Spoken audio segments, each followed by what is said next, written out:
వ్యవస్థలను మేనేజ్ చేయడంలో ఆయన సిద్ధహస్తుడు. కంపెనీలు ప్రారంభిస్తాడు. చేతికి మట్టంటకుండా డైరెక్టర్ల స్థానంలో పెద్దవారిని మాజీ ఐఏఎస్లను నియమిస్తాడు. బ్యాంకుల ముందు వారి గుడ్విల్ను వాడతాడు. లోన్స్ తీసుకుంటాడు. ఇక అంతే. తీరా బ్యాంకులో అప్పులు తీర్చమంటే అసలు నాకు సంబంధమే లేదంటాడు. పైగా బ్యాంకులున్నవే రుణాలు ఇవ్వటానికని బుకాయిస్తాడు. కానీ సరిగ్గా ఇక్కడే ఆయనకు ఎదురుదెబ్బ తగిలింది. ఇతగాడు చేసిన పాపాలు పండాయి. ఓ బ్యాంకు రుణానికి సంబంధించిన కేసులో ఆయన ఆస్తులు అమ్మకం పెట్టేలా తీర్పునిచ్చింది లా ట్రిబ్యునల్. బ్యాంకుల్ని మోసం చేయడం, కోట్లు వెనకేయడం, అప్పులు ఎగ్గొట్టడం, దర్జాగా తిరగడం. ఏపీలో కూటమి నేతల్లో సగం మంది ఇలాంటి పాపాలు చేసినట్టు రుజువవుతోంది. ఇవాళ ఎంపీ రఘురామకృష్ణంరాజు బ్యాంకుల్ని మోసం చేసిన కేసు కూడా హైలైట్ అయింది. తాజాగా కేంద్ర మాజీ మంత్రి సుజనా చౌదరి మోసాలపై కీలక ఆదేశాలు వెలువడ్డాయి. సుజనా వ్యక్తిగత దివాలాకు నేషనల్ కంపెనీ లా ట్రిబ్యునల్ అనుమతినిచ్చింది. రుణాల ఎగవేతలో తన రికార్డులను తానే బ్రేక్ చేస్తుంటారు బీజేపీ నాయకుడు ఆంధ్ర మాల్యా సుజనా చౌదరి. కృష్ణా జిల్లా కంచికచర్లకు చెందిన యలమంచిల సత్యనారాయణ చౌదరి అలియాసు సుజనా చౌదరి మొదట్లో టీడీపీలో చంద్రబాబు ఆదేశానుసారం చక్రం తిప్పేవారు. కేంద్ర మంత్రిగా కూడా పనిచేశారు. అదే సమయంలో సుజనా గ్రూపు పేరుతో బ్యాంకులకు వేల కోట్లలో కుచ్చుటోపీ పెట్టేశారు. 5 ఏళ్ల క్రితమే డొల్ల కంపెనీల సహాయంతో బ్యాంకులకు 5,700 కోట్ల మేర Sujana Chowdary మోసగించినట్లు enforcement directorate case నమోదు చేసింది. ఒక దశలో దేశం విడిచి పారిపోకుండా ఓ కేసులో ఆయన మీద లుకౌట్ నోటీసులు కూడా జారీ అయ్యాయి.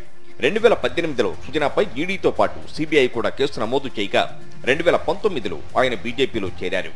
ఇక అప్పటి నుంచి కేసులపై పెద్దగా కదలిక లేదు. కానీ తాజాగా సుజనా చౌదరికి గట్టి ఎదురుదెబ్బ తగిలింది. ఇప్పటికే ఆయన కంపెనీలు రుణాల ఎగవేత కేసును ఎదుర్కొంటుండగా ఇప్పుడు సుజనా వ్యక్తిగతంగా కూడా ఇబ్బందుల్లో పడ్డారు. Splendid metal products limited company state bank of India వద్ద వరుసగా 2008, 2011, 2012లో కలిపి 500 కోట్ల రుణం తీసుకుంది. ఆ రుణానికి సుజనా చౌదరి వ్యక్తిగత గ్యారంటీ ఇచ్చారు. ఈ మెటల్ కంపెనీ ఓనర్ కూడా సుజనా చౌదరిని. ఇంతకుముందు ఈ కంపెనీ పేరు సుజనా మెటల్ ప్రొడక్ట్స్ లిమిటెడ్. ఇది కూడా సుజనా గ్రూప్ కంపెనీని. 2016 నవంబర్ 16న ఈ కంపెనీ పేరును మార్చారు. ఈ splendid metal products limited company తీసుకున్న రుణాన్ని ఎగ్గొట్టింది. దీంతో ఎస్బీఐ రికవరీ యాక్షన్ మొదలుపెట్టింది.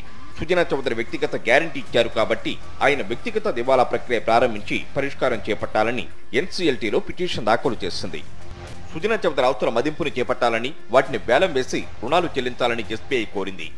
ఈ పిటిషన్పై జ్యుడిషియల్ సభ్యుడు రాజు భరద్వాజ్, టెక్నికల్ సభ్యుడు సంజయ్ పూరిలతో కూడిన ఎన్సీఎల్టీ ధర్మాసనం దివాలా ప్రక్రియ ప్రారంభించాలని ఉత్తర్వులు జారీ చేసింది. సుజనా దివాలా ప్రక్రియకు సంబంధించి రెజల్యూషన్ ప్రొఫెషనల్ గా మలిగి మధుసూదన్ రెడ్డి నియమించింది. ఈ ప్రక్రియ అంతా ముగిసే వరకు సుజనా ఆస్తుల క్రయ విక్రయాలు, ఇతరుల పేరిట బదిలీ చేయడం లాంటివి చెల్లవని తేల్చి చెప్పింది. ఆ తర్వాత ప్రక్రియ అంతా ఎలా నిర్వహించాలో ఎన్సీఎల్టీ జ్యుడిషియల్ సభ్యుడు రాజు భరద్వాజ్, టెక్నికల్ సభ్యుడు సంజయ్ పూరి ధర్మాసనం స్పష్టం చేసింది. అంతేకాదు ఆయన తీసుకున్న అన్ని అప్పులపై మారిటోరియం ప్రకటించింది.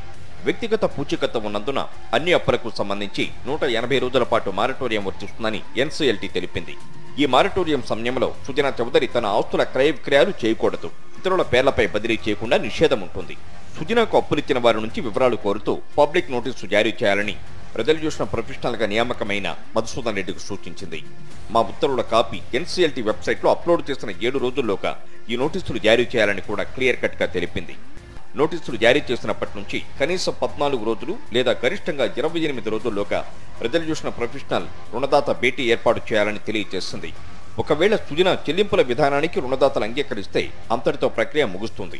లేదంటే ఆస్తుల వేలం వేసి చెల్లింపులు చేపట్టేలా దివాలా ప్రక్రియ ముందుకు వెళుతుందని చెప్పింది ఎన్సీఎల్టీ.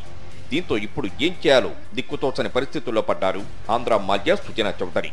ఎమ్మెల్యేగా ఎన్నికల్లో పోటీ చేస్తున్న ఆయనను జనం చీకుట్టే అవకాశం ఉండడంతో 45 ఇండస్ట్రీ చంద్రబాబుకు బినామీగా ఉన్న సుజనా చౌదరి ఇప్పుడు ఏం స్టెప్ తీసుకోబోతున్నారనేది ఏపీ రాజకీయాల్లో హాట్ టాపిక్ గా మారింది.